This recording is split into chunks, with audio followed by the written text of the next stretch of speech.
నమస్తే, welcome to స్వతంత్ర. ఈరోజు మిడ్ డిబేట్కు స్వాగతం. మాజీ మంత్రి హరీష్ రావు కాళేశ్వరం ముందు హాజరయ్యారు. కమిషన్ అడిగిన ప్రశ్నలకు సమాధానం కూడా ఇచ్చారు. సుమారు 45 నిమిషాల పాటు విచారణ తర్వాత హరీష్ రావు మీడియాతో మాట్లాడారు. కమిషన్ అన్ని ఆధారాలు ఇచ్చానని కూడా అన్నారు. మంత్రివర్గం ఆమోదంతోనే బ్యారేజ్ నిర్మాణం జరిగిందని, తుమ్మిడిహట్టి వద్ద నీటి లభ్యత లేనందునే ప్రాజెక్టు రీజెడింగ్ చేసినట్లు కూడా వివరించారు. కేంద్ర ప్రభుత్వ సంస్థ వాస్కోకు ద్వారా సర్వే చేయించిన తర్వాతనే ప్రాజెక్టు స్థలం మార్చారన్నారు. రాజకీయ నేతగా తాము నిర్ణయం తీసుకోలేదని, కాళేశ్వరం రీడిజైన్ నిర్మాణం కేబినెట్ ఆ నిర్ణయం మేరకే జరిగిందని కమిషన్కు కూడా చెప్పారు. మరి అవన్నిటిగా వ్యవహారంగా జరిగిన ఉంటే మరి లోపం ఎక్కడుంది, లోపం ఎక్కడ జరిగింది, విమర్శలు ఆరోపణలు ఎందుకు? ఇదే ఇవాటి మిడ్ డిబేట్లో పాల్గొనడానికి మనతో మన్యం కోటేశ్వరరావు విశ్లేషకులు జాయిన్ అయ్యారు. అదేవిధంగా తక్కలపల్లి రవీంద్రరావు గారు బీఆర్ఎస్ ఎమ్మెల్సీ కూడా. నమస్తే అండి. నమస్తే. ముందుగా తక్కలపల్లి రవీంద్రరావు గారు, ఏదైతే రీజెడింగ్ పేరుతోటి ఆ కాళేశ్వరం 1,20,000 కోట్లకు సుమారుగా ఇవంతా కూడా ఒక బోగస్ అంటూ కూడా దీన్ని కమిటీ వేయడం జరిగింది. ఈ కమిటీ ద్వారానే ఇప్పటికి కూడా మనం చూసాం, ఒకరింకొకరు హాజరవుతున్నాం. ఈరోజు హరీష్ రావు 11న కేసీఆర్ కూడా హాజరవుతారు. ఈ నేపథ్యంలోనే ఇప్పటికీ కాళేశ్వరం కూలేశ్వరంగా ఒక ఎకరాకు కూడా నీళ్ళందలేదు. కాళేశ్వరం రీజనింగ్ పేరుతోటి ఎక్కడ కూడా అనుమతులు లేకుండా చేశారో, అంటే అన్ని అనుమతులు ఉన్నాయని హరీష్ రావు గారు చెప్పినట్టుంది. అంటే ఈ పొరపాటు ఎక్కడ జరిగిందంటారు? పొరపాటు ఏం లేదండి. విషయం ఏంటంటే ఇప్పుడు ప్రజలకి మంచిగా అర్థమవుతారు వీరు ఏ ఉద్దేశంతో కమిషన్ వేశారో. కానీ ఇప్పుడు ప్రజలకి స్పష్టంగా what is the Kaleshwaram project అనేది వివరించడానికి, తెలుసుకోవడానికి అవకాశం దొరికింది. మా వరకైతే ఇది మంచి పరిణామమే. ఏదో ఎక్కడో అవినీతి జరిగింది, కేసీఆర్ గారిని ఇరికిస్తాం, జైల్లో పెడతాం, అనుమతులు లేవు, డిజైనింగ్ లేవు, ఇంజనీర్లు చేసింది కాదు, కేసీఆర్ గారి సొంత పురాణంలాగా అన్ని వేల కోట్లు 1,00,00,000 కోట్ల రూపాయల అవినీతి జరిగిందని చెప్పని చేసిన విష ప్రచారం ఎన్నికల ముందు జరిగిన ఈ ప్రచారాన్ని కొంతమేరకు ప్రజలు కూడా నమ్మారనడంలో ఏ రకమైన సందేహం లేదు. దురదృష్టవశాత్తు ఎన్నికల ముందు ఈ బ్యారేజ్ కుంగడం అనేది కూడా ఇంకా బలమైనటువంటి అవకాశాన్ని కల్పించింది. కానీ నేడు దాని మీద చర్చ జరిగే విధానం, వీరు కమిషన్ వేసి అనేక మార్లు దాన్ని ఎక్స్టెన్షన్స్ ఇవ్వడం, వివిధ రకాల పద్ధతుల ద్వారా అభిప్రాయ సేకరణ కానీ, నిజ నిర్ధారణ చేయడం కానీ, తర్వాత నోటీసులు ఇవ్వడం కానీ, మా నేతలను కూడా పిలిపించడం కానీ, ఇవన్నీ కూడా ప్రజలకు తెలియాలి. కేసీఆర్ గారు ఎన్ని రకాల ప్రయత్నం చేశారు, డబ్బును సమకూర్చుకోవడంలో, ల్యాండ్ ఎక్వైర్ చేయడంలో, అనుమతులు తీసుకోవడంలో, వేగవంతంగా ప్రాజెక్టుని పూర్తి చేయడంలో, ఆ సాంకేతిక పరిజ్ఞానాన్ని అందిపుచ్చుకోవడంలో, ఈ ఇంజనీర్లని పూర్తి స్థాయిలో సద్వినియోగం చేసుకోవడంలో ప్రపంచంలో ఎక్కడ కూడా ఇంత భారీ ప్రాజెక్టు ఇంత తక్కువ కాలంలో పూర్తి చేసిన ఘటనలు లేదు. మన కాళేశ్వరం ప్రాజెక్ట్ అనేది ఒక మల్టిపుల్ ప్రాజెక్ట్. అది మేడిగడ్డ నుంచి ఎంత ఎత్తిపోసినాం అనేది కాదు, మేడిగడ్డ, సుందిల్ల, అన్నారం, ఎల్లంపల్లి ఇవి బ్యారేజ్. దాని కింద దేవాదుల బ్యారేజ్ ఉంది, దుమ్ముగూడెం దగ్గర సీతారామ ప్రాజెక్టు బ్యారేజ్ ఉంది. ఇవన్నీ కూడా నిర్మాణం చేశాం. అనేకమైనటువంటి కాలువలు, ఏది వరద కాలువను పూర్తి చేసుకున్నాం ఎస్ఆర్ఎస్ గురించి తీసుకోవడం కోసం. మిడ్ మానేర్ కూడా అసంపూర్తిగా ఉన్నదాన్ని పూర్తి చేసుకున్నాం. ఎల్లంపల్లి అసంపూర్తిగా ఉన్నదాన్ని పూర్తి చేసుకున్నాం. మల్లన్న సాగర్, కొండపోషమ్మ లాంటి భారీ రిజర్వాయర్లు నిర్మించుకున్నాం, టన్నెల్స్ నిర్మించుకున్నాం. ఇవన్నిటిని మళ్ళా చెక్ డ్యాములను, చెరువులను పునర్నిర్మించుకొని అనుసంధానం చేశాం. మిషన్ భగీరథకి అనుసంధానం చేశాం. ఇదంతా కలిపితేనే నీటి తీరువా విధానం కాళేశ్వరం ప్రాజెక్ట్ అనేది. కేవలం మేడిగడ్డ బ్యారేజ్ కుంగినంత మాత్రాన ఈ విస్తృతమైనటువంటి ప్రాజెక్టుకు సంబంధించినటువంటి పరిధిని కుదించి అవినీతి పరుడు అనే ముద్ర వేయడం కోసం చేసిన కుటిల ప్రయత్నాలు ఇవాళ ఈ కమిషన్ ద్వారా, ఈ చర్చ ద్వారా, నోటీసులు ఇవ్వడంతో, మా నేతలు హాజరు కావడంతో వివరణలు ఇస్తుంటే తెలుస్తాను. ఏమన్నారండి, అసలు వాప్కోస్ దీని డిజైనే లేదన్నారు. అసలు మేడిగడ్డ దగ్గర ఎవడు కట్టమని అన్నాడు. ఇవాళ కదా స్పష్టంగా తెలిసేది. ఎవరు గుర్తించారు అక్కడ? వాప్కోస్ అనే కేంద్ర ప్రభుత్వ ఆధీనంలో ఉండే సంస్థ అన్ని రకాలుగా సర్వే చేసి తుమ్మిడి హట్టు దగ్గర కట్టడం సాధ్యం కాదు. ఇది మేడిగడ్డ దగ్గర కడితేనే నీరు అందుబాటులో ఉంటది. యావత్ గోదావరిని కూడా రిజర్వాయర్ చేసుకోవడానికి అవకాశం ఉంటది. అత్యంత ఎత్తు ప్రాంతానికి నీటిని తరలించడానికి, అక్కడి నుంచి కిందికి తీసుకెళ్లడానికి కుదురుతుందని చెప్పారు. అనేకమైనటువంటి అనుమతులు కేంద్ర ప్రభుత్వం ద్వారా ఒక ప్రాజెక్టు నిర్మాణానికి ఏ రకమైనటువంటి అనుమతులు కావాలో అన్ని అనుమతులు, కేబినెట్ డిసిషన్స్, ఇంజనీర్ల యొక్క ఆధ్వర్యంలో జరిగిన ఈ నిర్మాణాన్ని ఎంత అవహేళనగా, ఎంత అభూత కల్పనలాగా, ఎంత ఆ దిగజార్చి మాట్లాడారో అవన్నీ కూడా పటాపంచలయ్యే రోజు వచ్చింది.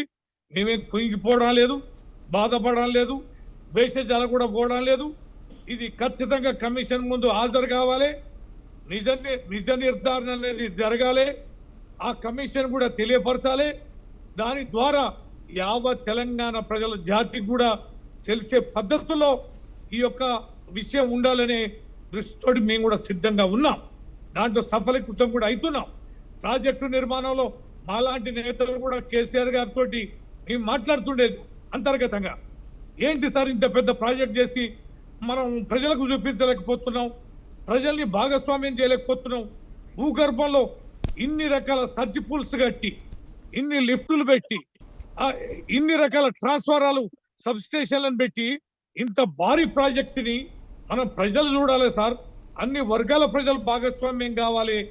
ఇది ఒక అద్భుతమైనటువంటి భవిష్యత్ తరాలకు అందించే ఒక గొప్ప విషయం సార్ ఇది అని చెప్పారంటే కూడా మనం పనిచేసుకుంటూ పోతున్నాం. ప్రజలకు అర్థమైంది దీంట్లో ఏమున్నది, నేడు కాకపోతే ఏనాడైనా తెలుస్తుందని చెప్పని సార్ కొట్టిపారేస్తుండేది. కానీ అబద్ధాలు, అద్భుత కల్పనలు, చిల్లర మాటలు, దౌర్జన్యపూరితమైనటువంటి పద్ధతుల ద్వారా చేసిన విష ప్రచారాలు ఎన్నికల్లో మాకు నష్టాన్ని కలిగించేది. ఇవాళ ఆ నష్టాన్ని భర్తీ చేసుకోవడానికి ఒక చక్కటి మార్గం అనేది లభించింది. ఇక్కడ ఎక్కడ అవినీతి ఎన్ని వేల 50 టీఎంసీల రిజర్వాయర్ అంటే దాదాపుగా 12 గ్రామాలు 18,500 ఎకరాల ల్యాండ్ ఎక్వేషన్ చేయడం అనేది చిన్న విషయమా? 10 టీఎంసీలు 15 టీఎంసీలు ఎన్ని లిఫ్ట్ పంపులని మనం ఆస్ట్రేలియా నుంచి, ఇతర దేశాల నుంచి దిగుమతి చేసుకొని సాంకేతిక నిపుణుల్ని అంతర్జాతీయ సంస్థల ద్వారా రప్పించి దాదాపు 140 మెగావాట్ల విద్యుత్తును ఇలా వాడగలిగే ఆ మోటార్లను మనం బిగించగలిగినామంటే అదొక ఇంజనీరింగ్ అద్భుతం. అయితే దానిని తక్కువ చేసి చూపించిన కుటిల రాజకీయ నీతి అనేది ఖచ్చితంగా ప్రజల ముందు ఇది స్పష్టమైనది. అందుకనే మేము స్వాగతిస్తున్నాం. అందుకనే దీన్ని ఫీల్ అయినంత మేరకి ప్రజలకు అర్థమయ్యే రీతిలో ఈ యొక్క నోటీసుల ద్వారా ఇచ్చే, జవాబుల ద్వారా ఇచ్చే సమాచారాన్ని అందించాలని మా సంకల్పం నెరవేరుతుందని ఆశిస్తున్నాం. రాజమౌళి గారు. ఎస్, రవీంద్రరావు గారు, మొత్తం మీద మనకు ఇద్దరు సీనియర్ నాయకులు కూడా హాజరయ్యారు. ఏదైతే నరహరి వేణుగోపాల్ రెడ్డి బీజేపీ సీనియర్ నాయకులు, అలాగే మెడగోని కమల్ గౌడ్ కూడా టీపీసీసీ మీడియా కన్వీనర్ కూడా హాజరయ్యారు. నమస్తే అండి. నమస్తే. మొత్తం మీద ఏదైతే ఆ మెడగోని కమల్ గౌడ్ గారు కాంగ్రెస్ ఇప్పటికే కాంగ్రెస్ పార్టీ నాయకులు కావచ్చు, ఇటు మినిస్టర్లతో పాటు అటు మీడియా కూడా కొంతవరకు చూసి జరిగింది. ఏదైతే కాళేశ్వరం బ్యారేజ్కి సంబంధించి మొత్తం మీద ఎక్కడైతే 2 పిల్లర్లు కుంగాయి, ఇక అనుమతులకు సంబంధించి కూడా కొంత వివాదం ఉంది. ఇక్కడ 1,00,000 కోట్ల అంటే 1,20,000 కోట్లకు సంబంధించి మాత్రం దాంట్లో అవినీతి జరిగింది. ఇటు రెండు భారీ ప్రాజెక్టులకు సంబంధించి బుంగలు పడ్డాయి, నీళ్ళు పోయాయి. ఇప్పుడు అక్కడ వాటర్ కూడా సోర్స్ లేదు. కానీ ఇప్పుడు ఈరోజు మాత్రం ఏదైతే కమిషన్ ముందట మాజీ మంత్రి హరీష్ రావు గారు చెప్పడం జరిగింది, ఇదంతా కూడా పకడ్బందీ ప్లాన్ తోటి క్లారిటీగానే అన్ని అనుమతులు తీసుకొని కట్టాం, అది దుష్ప్రచారం తప్ప ఏం లేదు అని చెప్తుంది. దాన్ని ఎలా చూడొచ్చు?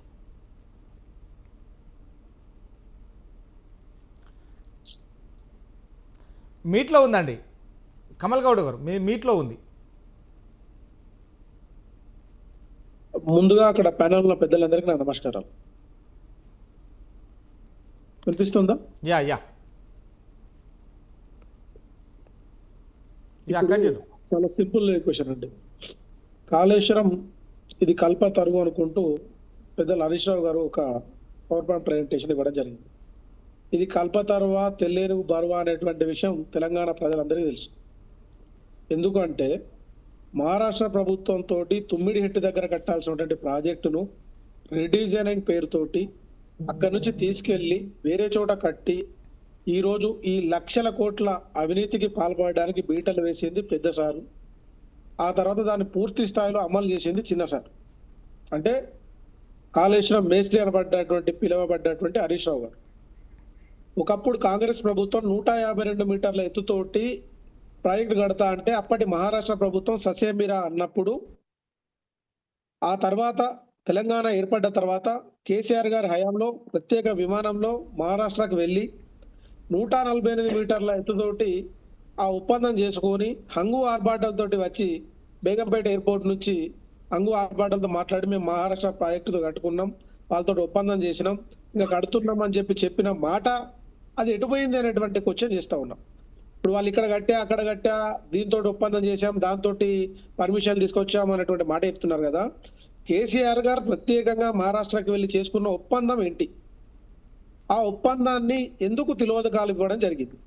ఎందుకు అంటే ఆ ఒప్పందం ప్రకారం గనక ప్రాజెక్టు చేస్తే 38 లక్షల కోట్లతోటి అయిపోతుంది, దీంట్లో మనకెక్కడ డబ్బులు వస్తున్నటువంటి ఆలోచన ఒకవేళ నిజంగా రాకపోయి ఉంటే ఆ ఒప్పందం ప్రకారమే ప్రాజెక్ట్ అనేటువంటిది ఇనిషియేట్ అయ్యేది, ఆ ఒప్పందం ప్రకారమే ప్రజలకు కావాల్సినటువంటి నీరు కూడా సరఫరా అయ్యేది.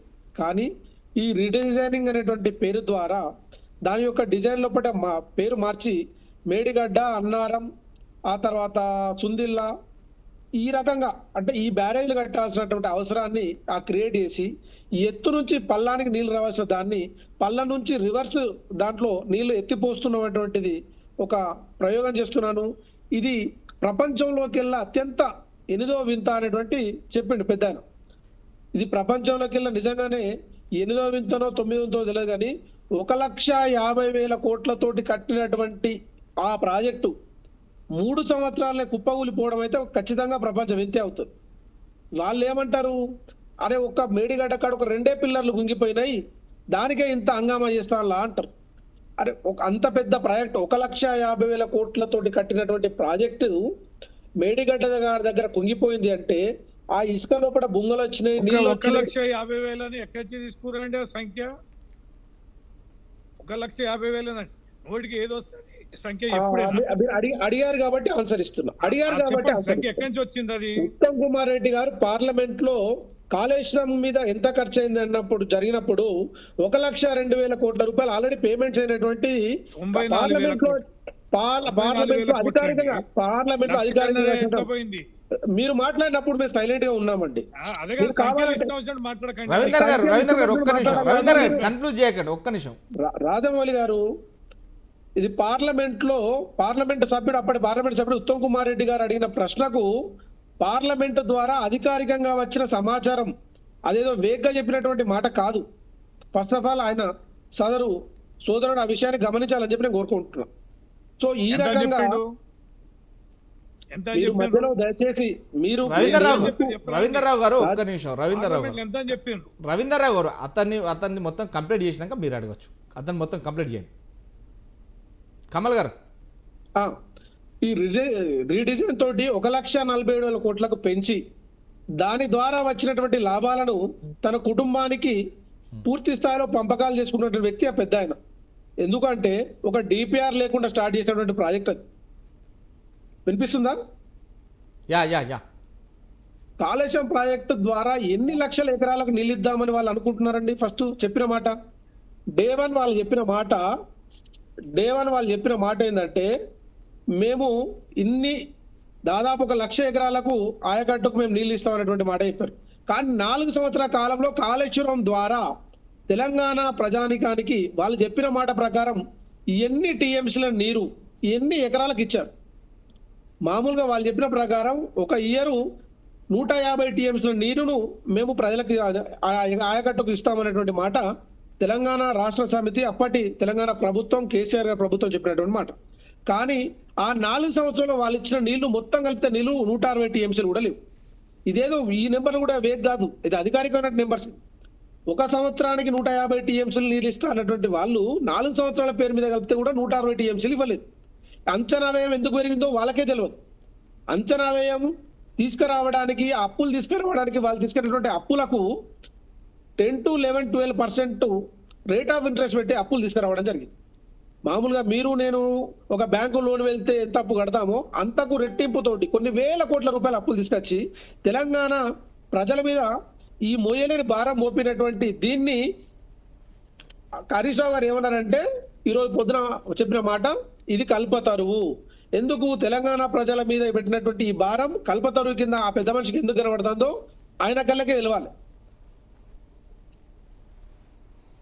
రెండవది, కేవలం బావకళ్ళలో ఆనందం కోసం అన్నట్టుగా తన మామకళ్ళలో ఆనందం కోసం ఆయన కట్టుకున్న ఫామ్ హౌస్ కు నీళ్లు తెప్పియడం కోసం, కేవలం ఆయన కట్టుకున్న ఫామ్ హౌస్ కు నీళ్లు తెప్పియడం కోసం అక్కడి నుంచి ఒక కెనాల్ను దవ్వి, ఆ ఫామ్ హౌస్ కోసం ఒక కెనాల్ను దవ్వి, అప్రోచ్ కెనాల్ను దవ్వితే ఈ మాట మళ్ళీ అది కూడా నా వ్యక్తిగతమైన మాట అని అంటారేమో. ఇది కాగ్ నివేదిక బయట పెట్టినటువంటి మాట. వ్యక్తిగతంగా తన యొక్క ఫామ్ హౌస్ కు నీళ్లు అందించడం కోసం ఒక కెనాల్ తవ్వితే అది కూడా వరదలో కొట్టుకుపోయినటువంటి మాట. అది కూడా కాగ్ చెప్పిన మాట. ఇప్పుడు వీళ్ళు ఏమంటారు, కేంద్ర ప్రభుత్వం సంబంధించిన సంస్థ ద్వారా మేము పర్మిషన్లు తీసుకొని ఈ యొక్క ప్రాజెక్టు కట్టాము అని చెప్పి అంటే, మరి అదే కేంద్ర ప్రభుత్వ సంస్థలైనటువంటి కాగ్ ఇచ్చినటువంటి నివేదిక ఏంటిది? కాగ్ నివేదిక మీ ముందు ఇప్పుడు ఏమైనా ఉందా రాజమౌళి గారు? కాగ్ నివేదికను ముందు పెట్టుకొని మీరు మాట్లాడండి. కాగ్ ఏం చెప్పింది? కాళేశ్వరం ప్రాజెక్టు మేడిగడ్డ మల్లన్న సాగర్ సంబంధించిన విషయం మీద కాగ్ ఏం చెప్పింది? వీళ్ళు ప్రతిసారి ఏమంటున్నారు, కాళేశ్వరం ప్రాజెక్ట్ అంటే ఒక మేడిగడ్డ ప్రాజెక్ట్ కాదు అని అంటున్నారు. మేము కూడా అదే అంటున్నాం. కాళేశ్వరం ప్రాజెక్ట్ అంటే ఒక మేడిగడ్డ ప్రాజెక్టే కాదు. కాళేశ్వరం ప్రాజెక్ట్ అంటే మేడిగడ్డ, మల్లన్న సాగర్, ఆ తర్వాత దిగువన ఉన్నటువంటి ప్రాజెక్టులు అన్ని కలిపి. మల్లన్న సాగర్ కి సంబంధించిన విషయానికి ప్రత్యేకించి విషయానికి వస్తే, అక్కడ ప్రాజెక్టు కట్టడం వల్ల భూకంపాలు వచ్చేటువంటి పరిస్థితి ఉందనేటువంటిది ఆ మాట చెప్పినప్పటికి కూడా ఆ రిపోర్ట్ రావడానికంటే ముందే మెగా కృష్ణారెడ్డికి 6,000 కోట్ల రూపాయల వర్క్ ఇచ్చింది ఎవరండి? హుటాహుటినా? మామూలుగా అయితే ఒక వర్క్ స్టార్ట్ అయిపోయిన తర్వాత దాన్ని ఇనిషియేట్ అయ్యి కాస్త ముందుకు పోయిన తర్వాత ఇంకో వర్క్ ఇవ్వాలి. అలాంటి ఏమీ లేకుండానే ఇక్కడ మల్లన్న సాగర్ దగ్గర ఈ ప్రాజెక్టు కడితే భూకంపం వచ్చేటువంటి అవకాశం ఉందనేటువంటి కేంద్రానికి సంబంధించినటువంటి సంస్థ నివేదిక అఫీషియల్ రిపోర్ట్ వచ్చే లోపటే అక్కడ ఇమీడియట్లీ ల్యాండ్ అక్వైజిషన్ చేసి బ్యారేజ్ స్టార్ట్ చేసినటువంటి వ్యక్తులు వీళ్ళు. అంటే వీళ్ళకు ప్రజలకు కావాల్సినటువంటి అవసరాల మీద దృష్టి ఉండదు. వీళ్ళకి కేవలం వారికి సంబంధించినటువంటి కమిషన్ ఎట్లా దండుకోవాలనేటువంటి దాని మీదనే వీళ్ళ దృష్టి. అందుకనే అంచనా వ్యయం 38,500 కోట్ల రూపాయలు ఉన్నటువంటి ఒక ప్రాజెక్టును 152 మీటర్లు కట్టాల్సినటువంటి ప్రాజెక్టును 4 మీటర్ల దిగువన, సరే 4 మీటర్ల దిగువన కింది రాష్ట్రంలో ఆ పక్క రాష్ట్రంలో ఉన్నటువంటి ప్రజలకు సంబంధించిన భూములు మునిగిపోతాయి కాబట్టి అవి కూడా పరిగణించాలి కాబట్టి తగ్గించుకుందాం, అందుకుందాం వాళ్ళతో మాట్లాడి. కానీ అక్కడ కట్టాల్సిన 148 మీటర్ల ఎత్తులో కూడా వాళ్ళు కట్టకుండా దాన్ని తీసుకుపోయి ఎక్కడో అక్కడ కట్టేసి కింది నుంచి నీళ్లు పైకి తీసుకుపోయి పైనుంచి కింది నీళ్లు ఇవ్వాల్సినటువంటి, మామూలుగా ఎవరైనా సరే ఎత్తు నుంచి పల్లానికి నీళ్లు మారుతాయినటువంటిది ఈ భూమి మీద బుడ్డోని అడిగినా చెప్తారు. మరి 80,000 పుస్తకాలు చదివినటువంటి ఆ పెద్ద మనిషికి ఎత్తు నుంచి పల్లానికి నీళ్లు మారుతాయినటువంటి ఆలోచన రాకపోగా అట్లా హెలికాప్టర్లో పోతా ఉండు, ఇక్కడోటి కట్టు అక్కడోటి కట్టు ఇక్కడోటి కట్టు అన్నట్టుగా ఆయన చెబితేనే కట్టినట్టుగా ఆ ఆనవాళ్ళు ఉన్నాయనేటువంటి చాలా స్పష్టం. ఎందుకంటే వారి పార్టీకి సంబంధించిన నాయకులు బాపుని ఆనవాళ్ళు అని చెప్పేసి ఈ కూలిపోయిన ప్రాజెక్టుల దగ్గర సెల్ఫీలు దిగుతూ వీడియోలు దిగుతూ పెడుతున్నటువంటి ఒక వీడియోలే దానికి నిదర్శనం. ఒక ఆర్కిటెక్ట్ కానీ ఒక ఇంజనీర్ కానీ ఆ తర్వాత భూగర్భానికి సంబంధించిన నిపుణులకు సంబంధించిన సమాచారం కానీ ఎలాంటిది లేకుండా అధికారుల నివేదికలు బుట్టదాఖలు చేసి కేవలం హెలికాప్టర్లో అట్లా టైం పాస్ కు పోతూ తన కంటికి కనిపించిన చోట ఇక్కడ ప్రాజెక్టు కట్టమన్న పెద్ద మనిషి ఈరోజు ఆ ప్రాజెక్టు కూలిపోయేసరికి ఏమి చెప్పాలో తెలియక ఇట్లాంటి మాటలు పైకి తీసుకువస్తా ఉన్నారు. అండ్ మోర్ ఓవర్ ఇప్పుడంటే డిస్కషన్ వస్తలేదు కానీ ఒక 2 లైన్ చెప్పి కంక్లూడ్ చేస్తా రాములు గారు. ఇప్పుడంటే ఆ ప్రాజెక్ట్ కూలిపోయింది, ఆ సబ్జెక్ట్ డిస్కషన్ లోకి వస్తలేదు. కానీ మీరు గమనించి ఉంటే పంప్ హౌస్ కన్నెపల్లి దగ్గర పంపు ట్రయల్ రన్ లో ఉంది, ఇక్కడ ట్రయల్ రన్ లో ఉంది, ఇగో ఈ మోటార్తో నీళ్ళు ఎత్తి పోసాం అనేటువంటి అప్పట్లో ఈ మాటలు విన్నాం మనం. ఇందాక వాళ్ళ నాయకుడు చెప్పినట్టు ప్రజలను తండోపతండాలుగా హైదరాబాద్ నుంచి ఎక్కడెక్కో నుంచో బస్సులు పెట్టి వాళ్ళ జనాలు తీసుకుపోయిన తర్వాత కూలిపోయిన తర్వాత పోలీస్ పహారా పెట్టిండు. ఇక్కడ ఇండియా పాకిస్తాన్ దగ్గర పోలీసు వాళ్ళు ఎట్లుంటారో మిలిటరీ వాళ్ళు ఎట్లుంటారో అట్లా పహారా పెట్టి అటువైపు ఎవరిని రానివ్వలేదు. ఆ సమయం లోపట ఆ ట్రయల్ రన్ జరుగుతున్న సమయం లోపటనైతే కరెంటు బిల్లు ఎంత వచ్చిందండి అప్పుడు? మీకు ఐడియా ఉందా? కరెంటు బిల్లు ఎంత వచ్చిందో ఐడియా ఉందా? ఎస్ ఎస్ ఒక సంవత్సరానికి కరెంటు బిల్లు అప్పటి లెక్క ప్రకారం ఒక సంవత్సరానికి 10,000 కోట్ల రూపాయలు. కనీసం 5 సంవత్సరాల పైన 50,000 కోట్ల రూపాయలు. ఒక 10,000 కోట్ల రూపాయలు అనేటువంటిది ఒక సంవత్సరానికి బిల్ అయిపోతే మరి 4.5 లక్షల 45 లక్షల ఎకరాలకు రీకాల్కులేషన్ చేస్తే ఒక ఎకరానికి ఎంత కరెంటు బిల్ అవుతుందండి? ఎంత లేదన్నా 50,000 రూపాయల కరెంటు బిల్ అవుతుంది. కానీ ఒక ఎకరాకి ఎంత దిగుబడి వస్తుందండి? తాను వరి వేసి పండించి అమ్ముతే ఎకరానికి ఒక రైతుకు 50,000, 30,000, 40,000 వస్తాయి. మరి వచ్చిన 30,000, 40,000 కంటే కరెంటు బిల్లు ఎక్కువ వచ్చిన తర్వాత ఇది ఒక అద్భుతం, ఇది ఒక ఇంజనీరింగ్ అద్భుతం అంటే సామాన్య ప్రజలకు ఉపయోగపడే ప్రాజెక్టు ఇంజనీరింగ్ అద్భుతం అయితే ఏంది, ఇంకేమన్నా అయితే ఏంటిది? ఆ మాత్రం సోయి ఉండదా? ఇంజనీరింగ్ అద్భుతం, ఇట్లాంటి అద్భుతం ప్రపంచంలో ఎక్కడా లేదు అని చెప్పేసి ఒక డప్పు పట్టుకొని కొట్టి కొట్టి కొట్టి ఈ డప్పుకున్న కట్టె ఇరిగిపోయే లోపట ఆ ప్రాజెక్టు కూడా ఊలిపోయింది. ఎస్ ఇక కమల్ ఆ ప్రాజెక్టు గురించి మాట్లాడితే ఒట్టు. ఎస్ కమల్ గారు అంతకుముందు కాళేశ్వరం ప్రాజెక్టు నెత్తి మీద పెట్టుకొని ప్రతి ఎలక్షన్ లో తిరిగిళ్ళు. కానీ మొన్నటి ఎలక్షన్లకు వచ్చేసరికి ఎక్కడ కాళేశ్వరం ప్రాజెక్టు, దాని సబ్జెక్టే లేదు.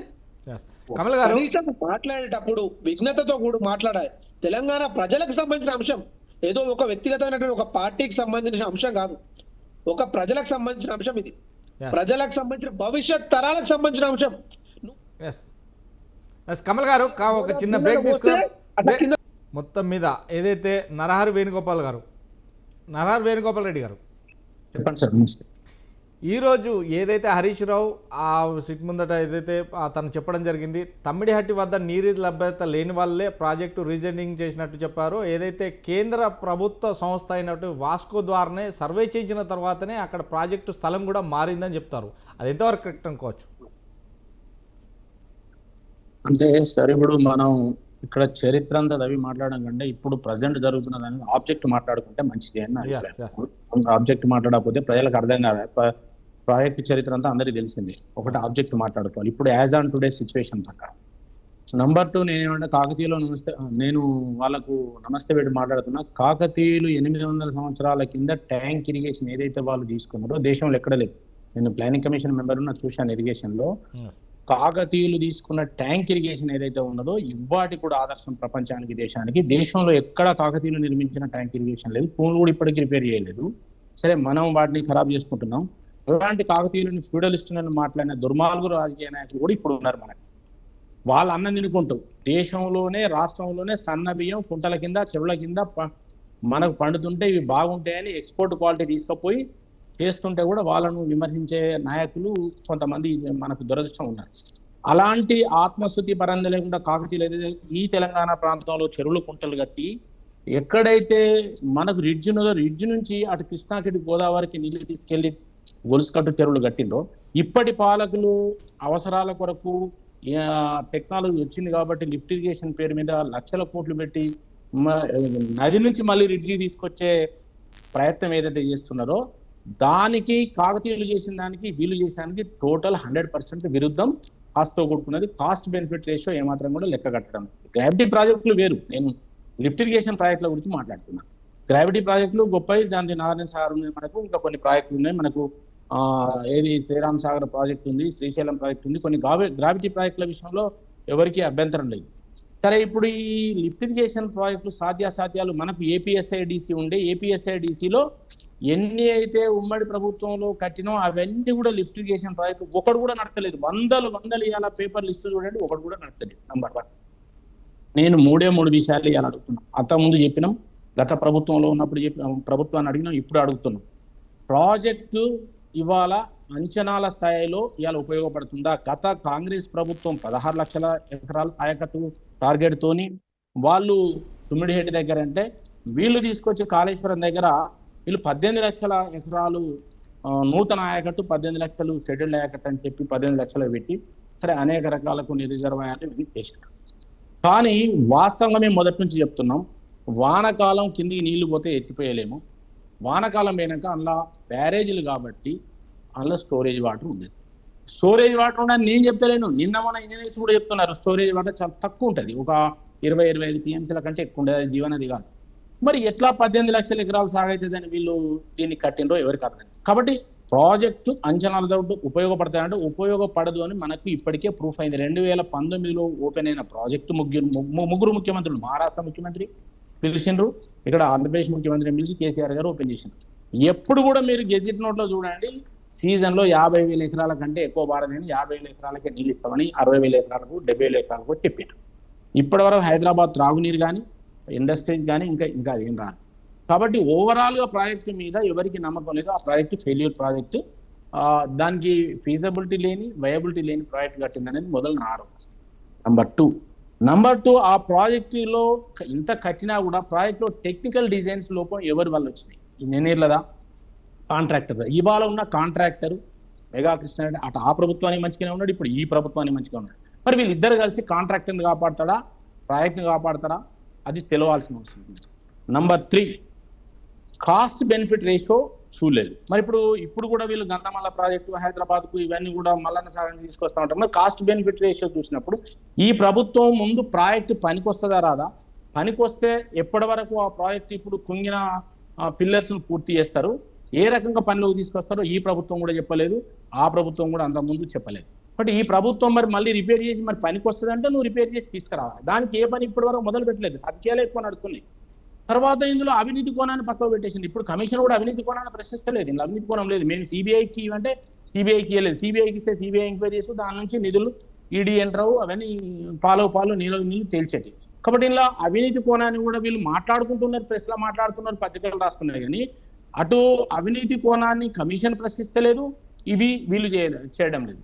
తర్వాత ఇరిగేషన్ మంత్రి 2 దగ్గర పిల్లర్ దగ్గర కూలిపోయిన కానీ దీనికి ఈ కమిషన్ ఎంక్వైరీ చేసి తీయాలని వారంటే మొత్తం ప్రైవేట్ ఎంక్వైరీ చేద్దామనో సీఎం గారు అంటారు.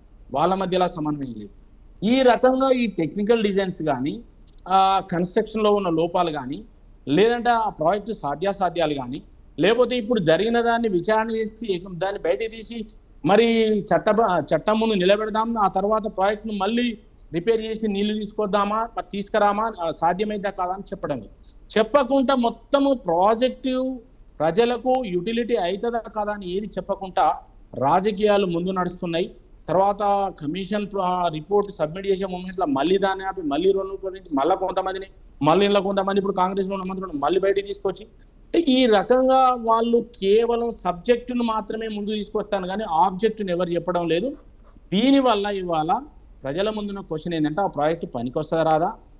పనికొస్తే దాంట్లో ఎవరి తప్పిదం వల్ల ఏ తప్పిదం వల్ల జరిగింది, దాన్ని ఎప్పుడు బయటికి తీస్తారు, ఎప్పుడు దాన్ని ఓపెన్ చేసి దాన్ని ఎప్పుడు వాళ్ళని చట్టం నిలబెడతారు, తద్వారా మళ్ళీ ఆ ప్రాజెక్టును మీరు ఎప్పుడు సరి చేస్తారు, ఎప్పుడు రిపేర్ చేస్తారు, ఎప్పటి వరకు నీళ్ళు ఇస్తారు, లేదా పనికి రాకపోతే పనికి రాదని చెప్పండి. ఈ రకంగా ఏది అయినా కూడా ఒక క్లారిటీగా ఇప్పుడున్న ప్రభుత్వం చెప్పాల్సిన అవసరం ఉన్నది. గత ప్రభుత్వం చేసిన తప్పులను బయటికి తీయాల్సిన అవసరం. నేను రెండింటినీ చెప్తున్నా. కాబట్టి ఇవి చేయకపోతే రాబోయే ప్రభుత్వం మా బీజేపీ ప్రభుత్వాన్ని మాకు అవకాశం తప్పనిసరి మేము కాళేశ్వరాన్ని ఇప్పుడు నేను ఒక వరంగల్ లిఫ్ట్ ఇంజనీర్, నాకు ఎలక్ట్రికల్ ఇంజనీర్ ఉన్నాడు, దీంట్లో పనిచేసాడు. ఆయన ఏం చెప్తాడంటే, సార్ మీరైనా చెప్పండి పనికొస్తారా అంటే, ఆయన నవ్వేమంటాడంటే, ఎవరైనా మంచి ప్రభుత్వం వస్తే కాకతీయులను ఆదర్శంగా తీసుకుంటే దాన్ని ఏదో రకంగా యూటిలిటీలో తీసుకురావాలంటే ఏదైనా ప్లాన్ చేయవచ్చు, కానీ ఇప్పుడున్న వ్యవస్థతో కాదు అని చెప్పాడు. కాబట్టి వాళ్ళ రాజకీయాలు ఎక్కువై ప్రాజెక్టులో ఉన్న లోపాలు గుర్తించకుండా, ప్రాజెక్టులు సాధ్యాసాధ్యాలు కట్టడం కరెక్టా కాదా గుర్తించకుండా, రేపు కాస్ట్ బెనిఫిట్ రేషియో చూడకుండా, రేపు ఫ్యూచర్లో పనికొస్తారా రాదా చూడకుండా, ఇప్పుడు ఉన్నదాన్ని మరి రిపేర్ చేస్తారా చేయరా చెప్పకుండా, ఇవాళ మళ్ళీ కొత్త ప్రాజెక్టులు మళ్ళీ వాటికి అనుబంధంగానే కొత్త ఈ ప్రభుత్వం కూడా స్టార్ట్ చేసి మరి దాని మీద మళ్ళీ కాంట్రాక్టర్లను బతికించి ఇప్పుడు మరి ఏ కాంట్రాక్టర్లను మరి కాపాడుతున్నారు? ఆ కాంట్రాక్టర్ విషయం వస్తలేదు. కాంట్రాక్టర్లు మరి వాళ్ళు హోల్సేల్గా చేసిన కాంట్రాక్టర్లు ఎందుకు వాళ్ళు వెనకపట్టున్నారు?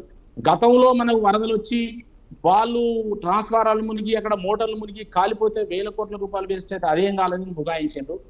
మరి వాళ్ళ అది లెవెల్స్ కరెక్ట్ లేక అవి మునిగినాయని అప్పుడు అన్నారు. ఓవరాల్ ప్రాజెక్ట్ మీద రిపోర్ట్ రావాల్సిన అవసరం అయితే ఉన్నది. ఆ రిపోర్ట్ వచ్చిన తర్వాత దాన్ని బాగు చేయడం అనేది రెండవది. దీనిలో జరిగిన తప్పులను బయటికి తీసి మరి ఆ తప్పులు చేసిన వాళ్ళను మరి ఏ రకంగా శిక్షించాలి, ఏ రకంగా రికవర్ చేయాలి అనేది కూడా మూడోది. ఇవి చేయకుండా ఈ సబ్జెక్టులు మాట్లాడకుండా కేవలం రాజకీయాలు మాట్లాడేసి చరిత్రను మాట్లాడి సబ్జెక్టు మాట్లాడి ప్రజలు మభ్యపెట్టడం సరైనది కాదని నా అభిప్రాయం. తెలంగాణ అభివృద్ధి కావాలంటే మనకు నీళ్ళు అవసరమే, కానీ కేవలం నీళ్ళు ఒక్కటే మనం ఎంతో 1000 కోట్ల రూపాయలు అవసరం లేకుండా ఖర్చు చేసి ఇరిగేషన్ లిఫ్ట్ ఇరిగేషన్ ద్వారా తీసుకొచ్చి పెట్టే బదులు దానికి ప్రత్యామ్నాయం ఉన్నదా లేదా? ఇప్పుడు మనకు ఇక్కడ అనేక మంది ఇంజనీర్లు చెప్పిండ్రు, హనుమంతరావు గారు చెప్పిండ్రు, కాకతీయులను ఆదర్శంగా 4 వాటర్ స్కీమ్ చెప్పిండ్రు, రెయిన్ పంటల మార్పిడి చెప్పిండ్రు, ఆకాశవాయు పంటల గురించి చెప్పిండ్రు, రెయిన్ తోని పండే పంటల గురించి చెప్పిండ్రు. ఎన్నో రకాలుగా పంటల మార్పిడి చేసి మనము అవసరం ఉన్న తక్కువ నీటితోని ఎక్కువ పంటలు పండించుకొని అవసరం పంటలు పండించుకునే టెక్నాలజీ కానీ ఇదివరకు అవి కానీ మన దగ్గర ఉన్నాయి. వాటిని మొత్తం పక్కకు పెట్టి కేవలం ఇవాళ వరికి లిఫ్ట్ ఇరిగేషన్కు, కాంట్రాక్టర్లకు, బ్యారేజ్లకి ప్రాధాన్యత ఇస్తాను. దానివల్ల తెలంగాణకి ఎంతో ఉపయోగము, ఏం లాభము, మరి పంటల మార్పిడి ఉంటుందా ఉండదు చెప్పి కూడా మనం మాట్లాడడం లేదు, వీళ్ళు మాట్లాడడం లేదు. ఒకప్పుడు మనం ఏమైనా జొన్నలు పండించినాం, వాళ్ళ పప్పు ధాన్యాలు పండించినాం ఆకాశవాయు పంటల కింద. మరి ఆకాశవాయు పంటలు ఎందుకు బాలేస్తలేరు, మరి ఇన్ని నీళ్లు తీసుకొచ్చి ఇంత ఖర్చు పెట్టి తీసుకొస్తే వచ్చే బెనిఫిట్ ఏంది, ఇది ఏం మాట్లాడతలేరు ఎవరు కూడా. ఒక సమగ్ర వ్యవసాయ విధానం లేదు, సమగ్ర ఇవాళ ఇరిగేషన్ విధానం లేదు. కేవలం పెద్ద పెద్ద లిఫ్ట్ ఇరిగేషన్ ప్రాజెక్టులు కట్టడం, జేబులు నింపుకోవడం, దాంట్లో సాంకేతిక లోపాలతో ఎవరైనా తోసేయడం, మళ్ళీ రాజకీయం చేయడం, మళ్ళీ వీళ్ళు 5 ఏళ్ళకి మళ్ళీ వీళ్ళు దిగిపోతారు, మళ్ళీ ఇంకోళ్ళు వస్తారు, మళ్ళీ ఇదే అంటారు. ఇలా నేను అడుగుతున్న కాంగ్రెస్ ప్రభుత్వాన్ని, మీరు తప్పు అయితే బయట తీసి శిక్షించండి. రెండోది, ఆ ప్రాజెక్టు పనికత్త రాదా చెప్పండి. పనికత్తదంటే ఇమీడియట్ రిపేర్ చేసి ప్రజలు నెయ్యండి, లేకపోతే పనికి రాదని చెప్పండి.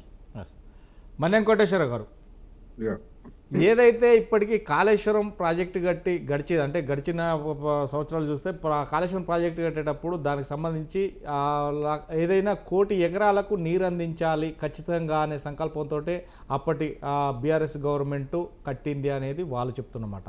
కానీ ఇప్పుడున్న గవర్నమెంట్ చూస్తే మాత్రం అది 2 పిల్లర్లు కుంగిపోయింది. ఇప్పటికీ అది ఆ ప్రాజెక్టులో నీళ్లు నిలిస్తే కనుక ఉన్న బ్యారేజ్లతో పాటు మొత్తం కూడా కొట్టుకుపోతాయి, ఆ ప్రాజెక్టులు మొత్తం కొట్టుకుపోతాయి.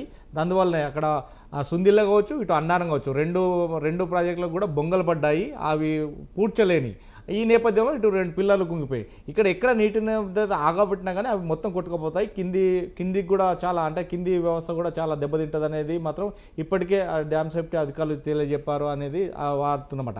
అంటే మొత్తం మీద మేము 1 కోటి ఎకరాలకు నీళ్లు వారిస్తామంటే ఇప్పటి వరకు ఆ డ్యామ్ తోటి కానీ ఎత్తిపోసిన నీరు లేదు, 1 ఎకరాకు కూడా నీరు వారలేదని గవర్నమెంట్ చెప్తుంది. దీన్ని ఎలా చూడొచ్చు? అది ఇప్పటికే ఉన్నటువంటి ఆయకట్టు స్థిరీకరించడానికి, అదేవిధంగా కొత్త ఆయకట్టుకి నీరుని అందించడానికి అనేటువంటి లక్ష్యంతో నిర్మించినటువంటి, డిజైన్ చేసినటువంటి ప్రాజెక్ట్ అది.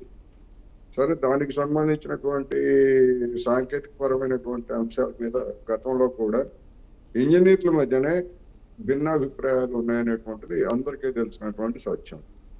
అయితే అధికారంలో ఉన్నటువంటి వాళ్ళు ఫలానా విధంగా డిజైన్ చేయమని చెప్పినా చెప్పకపోయినా, ఇది రీడిజైన్ చేయాలి అంటే వాళ్ళకి నచ్చే విధంగా రీడిజైన్ చేసింది ఇంజనీర్లే, దాన్ని విభేదించింది కూడా ఇంజనీర్లే. ఇక్కడ సమస్య ఏంటంటే, ఈ ప్రాజెక్టుకు సంబంధించి డిపిఆర్ని కేంద్ర ప్రభుత్వానికి లేదా జలవనరుల శాఖకి పంపించినప్పుడు వాళ్ళు లేవనెత్తినటువంటి అభ్యంతరాలు కానీ లేదా ప్రాజెక్ట్ వైబిలిటీ కానీ ఏమిటి అన్నది కూడా జనానికి తెలియాల్సినటువంటి అవసరం ఉంది. ఇప్పుడు మన వేణుగోపాల్ రెడ్డి గారు చెప్పినట్టుగా మరి కేంద్ర ప్రభుత్వం ఏం చెప్పింది, బీజేపీ చెప్తున్నటువంటి అభ్యంతరాలు కావచ్చు, లేదా ఇప్పుడున్నటువంటి స్టేటస్ మీద ఆయన అభిప్రాయాలు చెప్పొచ్చు, నేనేం కాదంటులే. కానీ మరి కేంద్ర ప్రభుత్వం ఏం చెప్పింది, దీని వైబిలిటీ గురించి ఏం చెప్పింది? అదేవిధంగా అందరికీ తెలిసినటువంటి ఒక సత్యం ఏంటంటే, ఇరిగేషన్ అనేది, లిఫ్ట్ ఇరిగేషన్ అనేటువంటిది చాలా ఖర్చుతో కూడినటువంటి వ్యవహారం. వేణుగోపాల్ రెడ్డి గారు చెప్పింది వాస్తవం, 100% వాస్తవం. అటు నాగార్జున సాగర్ టైలెంట్ భూములకి వేసినటువంటి లిఫ్ట్ ఇరిగేషన్స్ 2 వైపులా, కుడి కాలువ కానీ ఎడమ కాలువ కానీ, అదేవిధంగా ఇతర అనేక ప్రాంతాల్లో వేసినటువంటి ఆదర్శంగా నడిచాయి అని చెప్పినటువంటి లిఫ్ట్ ఇరిగేషన్ స్కీమ్స్ కూడా అవన్నీ కూడా దాదాపు మూలపడ్డాయి, లేదా ఎక్కడైనా రైతాంగం చొరవ చేసి అనివార్యమైనటువంటి పరిస్థితుల్లో కొన్ని చోట్ల నడుస్తున్న మాట కూడా వాస్తవం. మరి ఇప్పుడు దీనికి సంబంధించి ఈ కమిషన్ ఏమి తేలుస్తుంది అనేటువంటి దానికి వచ్చేసరికి డిజైన్ లోపమా లేకపోతే నిర్మాణ లోపమా, ఎక్కడ లోపం జరిగింది అనేటువంటి అంశాలు ఇప్పుడేమన్నా బయటకు వస్తాయా? ఒకవేళ ఆ డిజైన్ లోపం అయితే దానికి ఎవరిని బాధ్యులుగా నిర్ణయించాల్సి వస్తుంది, లేదా నిర్మాణ లోపం అయితే నిర్మించినటువంటి కాంట్రాక్ట్ సంస్థ, అది ఎల్ఎన్టీనా లేదా మెగానా లేకపోతే ఇంకొక గిగానా ఎవరనేటువంటి మనకు అనవసరం, వాళ్ళందరినీ కూడా రంగంలోకి తీసుకొచ్చి జరిగినటువంటి నష్టానికి పరిహారాన్ని దాని నుంచి తీసుకొస్తుందా అనేటువంటిది ఒకటైతే, ఇప్పుడు జరిగినటువంటి దాన్ని ఏ విధంగా దాన్ని రిపేర్ చేస్తారు, ఏ విధంగా వినియోగంలోకి తీసుకొస్తారు అనేటువంటి ప్రధానమైనటువంటి అంశాలు. ఇప్పటి వరకు అధికారాలు అంటే ఇంజనీర్లని లేదా ఇతర వాళ్ళని కమిషన్ ప్రశ్నించింది. వాళ్ళు ఏం చెప్పారు, వాళ్ళనేం అడిగారు, వాళ్ళు ఏం చెప్పారు అనేటువంటిది మనకి కమిషన్ నివేదిక వచ్చిన తర్వాత తప్ప మనకి వివరాలు తెలియవు. కానీ ఫలానా విధంగా చెప్పారని మీడియాలో వచ్చినటువంటి అన్ని కూడా అవన్నీ కూడా లీకులు, అనధికారికమైనటువంటి సమాచారం తప్ప వాటిని బేస్ చేసుకొని మనం మాట్లాడు. ఇప్పుడు రాజకీయ నాయకులు ఈటెల రాజేంద్ర గారితో ప్రారంభమైంది. ఈటెల రాజేంద్ర గారు బయటకు వచ్చి చెప్పినటువంటి అంశాల ప్రకారం నాకు అర్థమైంది ఏంటంటే, నేను పొరపాటు కూడా అర్థం చేసుకొని ఉండొచ్చు, ఏదైనా ఉంటే ఎవరైనా సరి చేస్తే నేను సవరించుకుంటాను. అంతా నిపుణులు ఇచ్చినటువంటి డిజైన్ ప్రకారమే జరిగింది. దాన్ని ముఖ్యమంత్రి ఆమోదించారు, అదేవిధంగా సబ్ కమిటీ ఆమోదించింది, ఆర్థిక శాఖ ఆమోదించింది, అంతా సక్రమంగానే జరిగింది అని చెప్పేసి ఆయన చెప్పినట్టుగా నాకు అర్థమైంది. ఇవాళ హరీష్ రావు గారు కూడా అదే చెప్పారు, రేపు కేసీఆర్ గారు కూడా అదే చెప్తారు. అంటే ఇక్కడ అందరూ గజం మిథ్య, పలాయనం మిథ్య, అసలు మాకేం సంబంధం లేదు, మేమెవరూ ఇంజనీరింగ్ నిపుణులం కాదు, లేకపోతే ఇతర ఎక్స్పర్ట్లం కాదు, వాళ్ళు చెప్పిన మేరకే మేము ఆమోదించాం, వాళ్ళు చెప్పిన మేరకే మేము బడ్జెట్ రూపొందించాం, వాళ్ళు చెప్పిన మేరకే మేము అప్పులు తెచ్చాం, కట్టాము అని చెప్పేసి చెప్తున్నారు అనేది స్పష్టంగా ఉంది. ఇక్కడ 4 సంవత్సరాలు వాళ్ళు అధికారం ఉండగా నీళ్లు ఇచ్చారు, కానీ ఆ బడ్జెట్లో ఆ కార్పొరేషన్ ఏర్పాటు చేసి దానికి నిధులు తీసుకురావడానికి పెట్టినటువంటి కండిషన్ ఏంటంటే, ఆ నీటిని పొందేటువంటి రైతుల దగ్గర నుంచి నీటి ఛార్జీలు వసూలు చేస్తామని చెప్పారు. మరి బీఆర్ఎస్ ప్రభుత్వం ఆ నీటి ఛార్జీలను ఏమి వసూలు చేయలేదు. మరి ఇప్పుడున్నటువంటి ప్రభుత్వం అయినా నీటి ఛార్జీలను వసూలు చేస్తుందా? చేయకపోయేట్లయితే దానికి అయ్యేటువంటి వేలాది కోట్ల రూపాయల విద్యుత్ ఛార్జీలను రాష్ట్రం మొత్తం ఎందుకు భరించాల్సి వస్తుంది? దానికి సంబంధించినటువంటి ఏర్పాట్లు ఏమిటి? ఇలా అనేకమైనటువంటి సమస్యలు కూడా రాబోయే రోజుల్లో ముందుకు రాబోతున్నాయి. కనుక నా అభిప్రాయం ఏంటంటే, కమిషన్ నివేదిక వచ్చిన తర్వాత అది ఏమి సిఫార్సు చేసింది, ఏమి అబ్జర్వ్ చేసింది, దాని మీద రాష్ట్ర ప్రభుత్వం ఏ విధంగా ముందుకు పోతుందా, లేకపోతే దాన్ని పక్కన పెడుతుందా, ఏం చేస్తుందా అనేటువంటిది చూసిన తర్వాత మిగతా విషయాలన్నీ చర్చించుకోవచ్చు అనేది ఈ సందర్భంగా నేను చెప్పదలుచుకున్నాను. ఎస్, కమల్ గౌడ్ గారు, సో చెప్పండి. ఇప్పుడు మొత్తం మీద ఏదైతే కాళేశ్వరంలో ఇదంతా కావాలని మాత్రమే తెలంగాణ గవర్నమెంట్, ఇప్పుడున్న కాంగ్రెస్ గవర్నమెంట్ బురదలుతుంది, మొత్తం మీద కాళేశ్వరం కూలేశ్వరంగానే మారిందనేది ఒక ప్రచారం చేస్తుంది, అడ్డమైన ప్రచారం. ఆ రెండు ఎంతైతే ప్రాజెక్టులు కట్టినప్పుడు 2 కుంగిపోవడం అంత సర్వసామాన్యం, దాన్ని రిపేర్ చేయించేసి నీళ్ళను ఒడిచిపెట్టుకుంటే సరిపోతుంది. కానీ ఇప్పటి వరకు మాత్రం అలాంటి ప్రక్రియ చేయకుండా నీళ్ళు వదిలేస్తూ మమ్మల్ని బదనాం మాత్రం చేస్తున్నారని చెప్పేసి ఇప్పటికే కేటీఆర్ కావచ్చు, హరీష్ రావు కావచ్చు, ఇద్దరు అంటున్నారు. దానిపైన ఏంటో రాజమౌళి గారు, ఒక 10 లక్షలతో ఇల్లు కట్టుకుంటున్నటువంటి వ్యక్తే ఈ ఇల్లు ఇక్కడ కట్టుకోవచ్చా కట్టుకోరాదా అని చెప్పి తన యొక్క పరిధిలో ఉన్నటువంటి ఇంజనీరో మేసీనో అడుగుతాడు. తనకున్న నైపుణ్యమో, పెద్దల్లో ఉన్నటువంటి నైపుణ్యమో, భూమి మంచిదా కాదా, ఈ కాలనీలో ఇల్లు కట్టుకొని ఎప్పటి నుంచి కట్టుకున్నారు, ఈ బేసిక్, దీనికి ఏం ఆ పెద్ద మనిషి లెక్క 80,000 పుస్తకాలు చదవాల్సిన అవసరం అయితే ఏం లేదు. సో బేసిక్ అవేర్నెస్, అట్లాంటి అవేర్నెస్ ఒక సామాన్యుడు, ఒక మామూలు వ్యక్తి, పూరిగుడు వేసుకున్న వ్యక్తి కూడా అట్లాంటి ఒక ఆలోచన చేస్తాడు.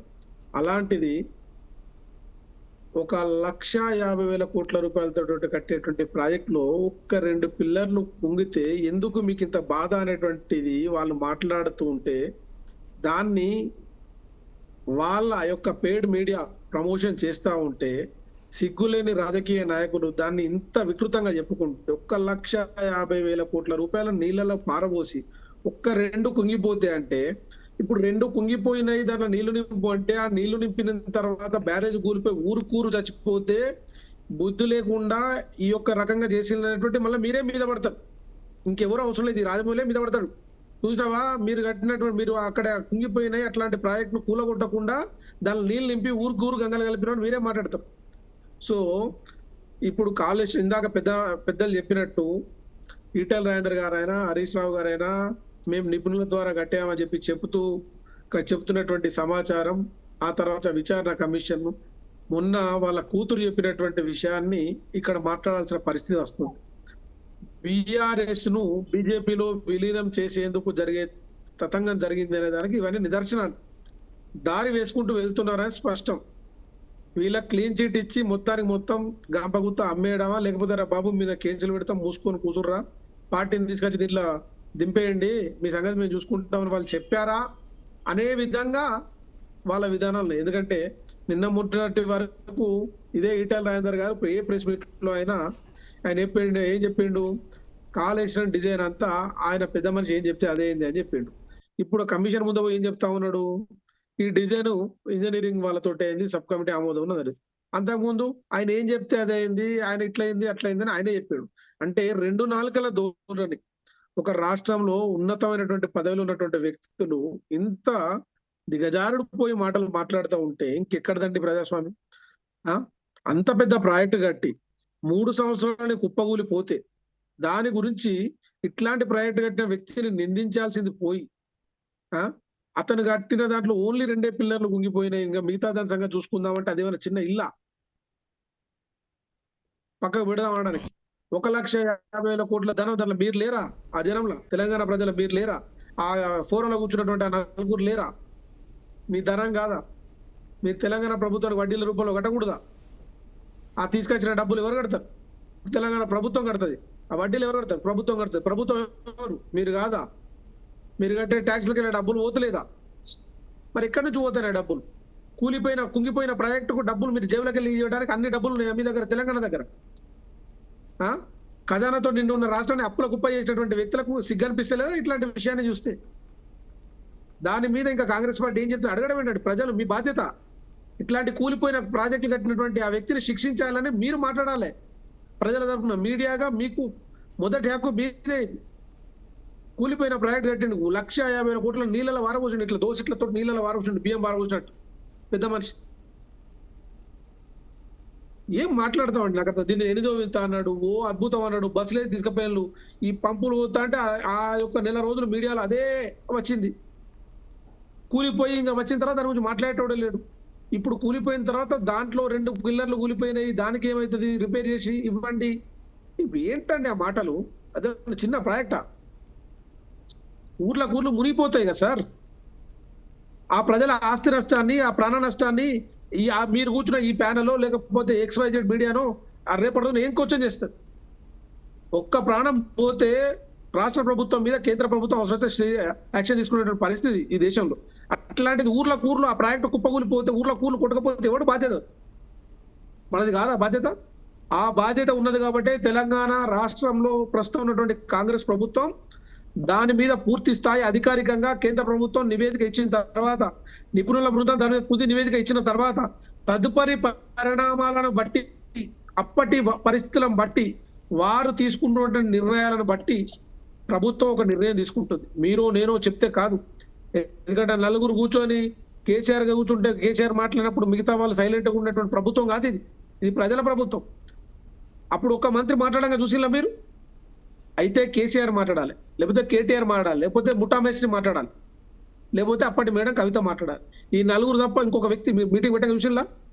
ఈ పార్టీకి నేను కూడా హక్కుదారుణ్ణి అన్నందుకే కదా మెడలు బట్టి బయటికి దొబ్బిళ్ళు ఈటెల రాజేందర్. ఈ పార్టీకి నేను హక్కుదారుని అన్నందుకే కదా ఆయన భూమి పంచాయతీల కొలతలు పెట్టి అక్రమ భూమి అని చెప్పేసి రోజుల తరబడి దాని మీద క్రియేట్ చేసిన ఇంటి దగ్గర. ఈ రోజు మళ్ళీ ఆ వ్యక్తిని కాపాడడానికి ఈ వ్యక్తి బయలుదేరింది. ఎందుకు? వాళ్ళ కూతురే చెప్పింది ఆ మాట. BRS పార్టీని బీజేపీలో కలపడంలో జరుగుతున్నటువంటి భాగంగానే ఇవన్నీ జరుగుతున్నాయి. సో కాళేశ్వరం కమిషన్ తీసుకున్నటువంటి ఈ పెద్ద మనుషులు 38,500 కోట్ల రూపాయలు ఉన్నటువంటి వ్యయాన్ని 1,50,000 కోట్ల రూపాయలకు తీసుకువెళ్ళి ఆ 1,00,000 కోట్లు వాళ్ళ ఇంట్లో వేసుకున్నటువంటి ఈ కుటుంబాన్ని ఇప్పుడు ప్రస్తుతం బీజేపీ రక్షిస్తుందేమో అనేటువంటి పరిణామాలు కనిపిస్తున్నాయి. ఇది నిజమా అబద్ధమా బీజేపీ పార్టీ నిర్ణయించుకోవాలి. బీజేపీ పార్టీ ఆ సమాధానం చెప్పాల్సిన అవసరం ఉంది. ఎందుకంటే ఈటెల రాజేందర్ బీజేపీ మనిషి. వేణుగోపాల్ రెడ్డి గారు. పోయింది మనకల రాజమౌళి గారు మన పిల్లలు మన ముందట 10th చదివిళ్ళు, ఇంటర్మీడియట్ చదివిళ్ళు, డిగ్రీ చదివిళ్ళు. అబ్బా మన కళ్ళ ముందట పెరిగిన పోరాడు ఉద్యోగం తెచ్చుకున్నాడు, పెళ్లి చేసుకున్నాడు, అమెరికాలో సెటిల్ అయిపోయాడు, హ్యాపీగా ఉన్నాడు. ఇట్లాంటి మాటలు విన్నాం కానీ కాళేశ్వరం గట్టుడు మన కళ్ళ ముందటే, కాళేశ్వరం కూతుడు మన కళ్ళ ముందటే. ఇంకా దాని గురించి మాట్లాడుకునేది ఏం సార్? నాకు అర్థం కాదు. ఏం సార్ నాకు అర్థం కాదు, మీరు చెప్పండి. మన కళ్ళ ముందటే కట్టిండు, మన కళ్ళ ముందటే కూలిపోయింది. పోనీ ఎప్పుడో నిజాం కాలం కట్టిన ప్రాజెక్ట్ ఇప్పుడు కూలిపోయింది అనడానికి కూడా కాదు కదా సార్. ఏం సార్ ఇది? ఎవరైనా చూస్తే నవ్వుతాడు. ఈ పిచ్చినా కొడుకులు చేస్తున్నటువంటి పనులు. వేణుగోపాల్ రెడ్డి గారు, వేణుగోపాల్ రెడ్డి గారు, ఏదైతే కేంద్ర ప్రభుత్వ సంస్థ వాస్కో ద్వారానే ఆ సర్వే చేయించిన తర్వాతే ప్రాజెక్టు స్థలం మారింది అని అంటారు. కానీ ఆ స్థలం లోపల ఏదైతే అన్నారం బ్యారేజ్ కావచ్చు, సుందిల్ల కావచ్చు, లేదు అంటే ఆ మేడిగడ్డకు, అంటే మేడిగడ్డ అంటే పక్కనే మహదేవ్పూర్ మండలం అది ఒకంటూ. ఆ మహదేవ్పురంలో 1990లో అప్పుడు ఎన్జిఓస్ అనే సంస్థ బొగ్గు నిక్షేపాల కోసం ఆ ఏరియా అంతా, అంటే సుమారుగా మంతని డివిజన్, అంటే మంత నియోజకవర్గం మొత్తం సుమారుగా 160 కిలోమీటర్ల విస్తీర్ణం పొడవు ఉండే మంత నియోజకవర్గంలో అప్పుడు 1990 లోపలనే సెర్చ్ చేసింది, అంటే ఎక్కడెక్కడ బొగ్గు నిక్షేపాలు ఉన్నాయని. అంటే అప్పుడు దరిదాపులో ఏదైతే తాడిచెర్ల, తర్వాత మంతని అంటే చుట్టుపక్కల ఇలా చూస్తే మహదేవ్పూర్ మహమూతార్ మండలంలో బొగ్గు నిక్షేపాలు పుష్కలంగా ఉన్నాయి. ఇటు దాటితే మహారాష్ట్రలో కూడా ఉన్నాయి. అంటే మధ్యలో గోదావరి ఉంది. ఈ గోదావరి అంటే దీని ఇప్పుడు కట్టిన ప్రాజెక్టు అక్కడే ఉంది. దాని కింద కూడా బొగ్గు నిక్షేపాలు ఉన్నాయి. అంటే బొగ్గున్న కాడ ప్రాజెక్టులు అనేవి కాదు. కానీ ఇప్పుడు మాత్రం డ్యామ్ సేఫ్టీ అధికారులు కూడా కూలడానికి కారణం అక్కడ బొగ్గు నిక్షేపాలు ఉండేబట్టికనే అది కూలింది అనేది ఒక ప్రజెంటేషన్. కానీ అప్పుడు మాత్రం ఏదైతే వాస్కో ద్వారానే మేము సర్వే చేయించినాం కేంద్ర ప్రభుత్వ సంస్థ అని చెప్తున్నారు. అదే ఎంతవరకు కరెక్ట్ అంటారు? సరే, ఇప్పుడు కేంద్రానికి కొన్ని బాధ్యతలు ఉంటాయి, రాష్ట్రానికి కొన్ని బాధ్యతలు ఉంటాయి. ఇది అందరు గమనించాలి. రెండింటిని కలిపి మాట్లాడితే కన్ఫ్యూజన్ ఉంటుంది. ప్రజలు కాబట్టి ఏది పడుతుంది మాట్లాడతారు. ఇది రాష్ట్ర ప్రభుత్వ ప్రాజెక్ట్. ఒక రాష్ట్ర ప్రభుత్వ ప్రాజెక్టు కట్టినప్పుడు కేంద్ర ప్రభుత్వం కొన్ని అనుమతులు మాత్రమే ఇస్తుంది. ఫర్ ఎగ్జాంపుల్ అటవీ కావచ్చు, నీటి లభ్యత కావచ్చు, లేదంటే ఎన్విరాన్మెంట్ కావచ్చు, ఇట్లాంటివి ఇస్తుంది. కానీ దాని యొక్క నేను చెప్పడం కాదు, నేనే చెప్తున్నాను, ఆ ప్రాజెక్ట్ డిజైన్ కానీ, ఆ ప్రాజెక్ట్ కాస్ట్ బెనిఫిట్ రేషియో కానీ, ఆ ప్రాజెక్ట్ యొక్క సాంకేతిక పరిజ్ఞానం కానీ, దాని లెక్కలు పక్కలు ఏది ఉన్నా కూడా మొత్తం రాష్ట్ర ప్రభుత్వం బాధ్యత. రాష్ట్ర ప్రభుత్వమే చూసుకుంటుంది. అంతేగాని రాష్ట్ర ప్రభుత్వం చేసే దాంట్లో కేంద్ర ప్రభుత్వం వచ్చి ఏలు పెట్టదు. దాని పరిధిలో ఉన్నాయి ఇస్తుంది. ఇచ్చినప్పుడు వ్యాప్కో లాంటి నీటి లభ్యత గురించి వీళ్ళు అడిగినప్పుడు నీటి లభ్యత అక్కడ ఎంత ఉన్నది, ఇక్కడ ఎంత అని చెప్పింది తప్ప నీ టెక్నికల్ డిజైన్స్ గురించి వ్యాప్కో చెప్పదు, నువ్వు నీ కాస్ట్ బెనిఫిట్ రేషియో గురించి చెప్పడు, నీ అవినీతి గురించి చెప్పరు. ఇది ఎవరైతే నిర్మాణం చేసినో వాళ్ళు రెస్పాన్సిబిలిటీ పర్సన్స్ తప్ప కేంద్రం చేయాల్సింది ఏం చేస్తారో గదే చేస్తుంది అంతే. కానీ ప్రతి దాంట్లో రాష్ట్రం ఇప్పటికే అంటాను ఫెడరల్ స్ట్రక్చర్ గురించి, రాష్ట్ర ప్రభుత్వం కట్టే ప్రాజెక్టులు వచ్చి ఇన్వాల్వ్ కాదు. వీళ్ళు రాష్ట్ర ప్రభుత్వం ప్రాజెక్టు కట్టినాక అది ఫెయిల్యూర్ అయితే తెలిసినప్పుడు దీన్ని జాతీయ ప్రాజెక్టుగా మార్చుకున్నారు. జాతీయ ప్రాజెక్టు మార్చేందుకు ప్రాజెక్టు కట్టినాక మార్చారు. కట్టక ముందే కొన్ని విధి విధానాలు ఉంటాయి. ఆ విధి విధానాలు రాష్ట్ర ప్రభుత్వం ఫుల్ఫిల్ చేస్తే అన్ని రకాల కేంద్రం చెక్ చేసుకొని అప్పుడు మాత్రమే అనేక వాళ్ళు చేస్తారు. ఇప్పుడు మనం పోలవరం కడుతున్నది కదా, తెలుస్తున్నది కదా. కాబట్టి ఏది పడితే అది మాట్లాడి రాష్ట్రం ఏం చేయాలి, కేంద్రం ఏం చేయాలని చేయాలనుకుంటే మీ కేంద్రం ఏం చేయాలి, రాష్ట్రం ఏం చేద్దాం, దాని విధి విధానాలు ఏమైనా తెచ్చుకోండి. కేంద్ర జల సంఘం చెప్తున్నది. ఇదివరకు ఇక్కడికి వచ్చి ఇరిగేషన్ మినిస్టర్ ఎవరైతే కేంద్రంలో జల సంఘానికి సంబంధించిన మినిస్టర్ వచ్చేటట్టు అన్ని ఇప్పటికే 5-6 సార్లు క్లియర్గా చెప్పిపోయండి. సరే, అవన్నీ ఒక పక్కన ఉన్నాయి. రెండోది నేను ఏమంటున్నా అంటే, ఇవాళ రాజేంద్ర గారు నుంచి తీసుకొచ్చి మాట్లాడుతున్నారు. ఈ కాంగ్రెస్ పార్టీ మొత్తం ఏం చేస్తానంటే ఈ ప్రాజెక్టును రాజకీయంగా ఉపయోగించుకుంటాను. వాళ్ళు ప్రాజెక్టు ఫెయిల్యూర్ అయినందుకో వాళ్ళు బాధ్యులు. నేనేమంటున్నాను, ఇలా తుమ్మల నాగేశ్వరరావుకో రాజేంద్ర గారికో ఎవరికి సమాధానం లేదు.